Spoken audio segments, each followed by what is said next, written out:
Yamaha MT-10. Review Superbike handling and MotoGP sound. The Yamaha MT-10 was Japan's first proper super naked and still is. Its looks are divisive, but the way it rides on the road is up there with the Aprilia Tuono V4 1100 factory, KTM 1290 Super Duke R and Ducati Streetfighter V4S. A 2021 price of £12,502, some £5,293 less than a standard Streetfighter, also makes it a rival to Suzuki's softer 2021 on GSX-S 1000. Much of its brilliance is squarely down to its magnificent crossplane crank engine that might not have headline-grabbing peak power figures, but delivers monster grunt and sounds just like Rossi's MotoGP bike at full song. This version was replaced by the 2022 Yamaha MT-10 after 6 years of production. The new model retained much of the excellent character of its predecessor but tweaked the styling and added modern touches like a TFT dash. Ride quality and brakes.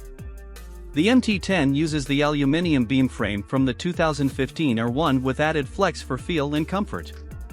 It also has the Superbike's fully adjustable KYB suspension, which has good damping control for fast and slow riding, but the ride quality can be on the harsh side.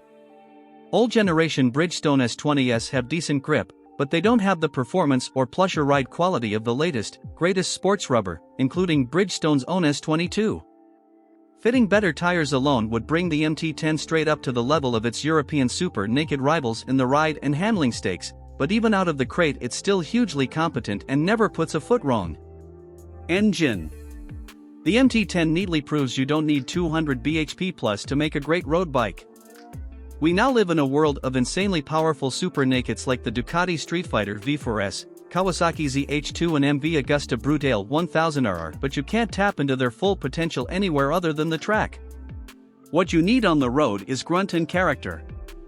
So, Yamaha took the 2015 R1 crossplane crank Superbike engine and moved the power lower down the revs, where you can reach it, and shortened the gearing by 2 teeth on the rear for extra spice. Reliability and build quality.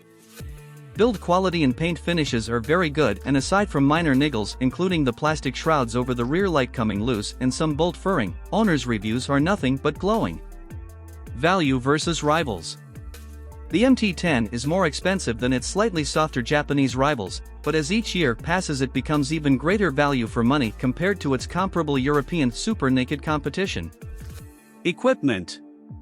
Some would say its lack of color dash and lean-sensitive rider aids make the Yamaha MT-10 accessories seem dated, but it's none the worse for their absence.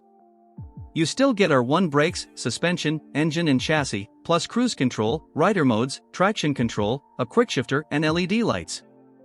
There's an array of official Yamaha accessories available to make the MT-10 racier, rear sets and racing levers, or more touring-focused, tall screen, luggage and comfort seat.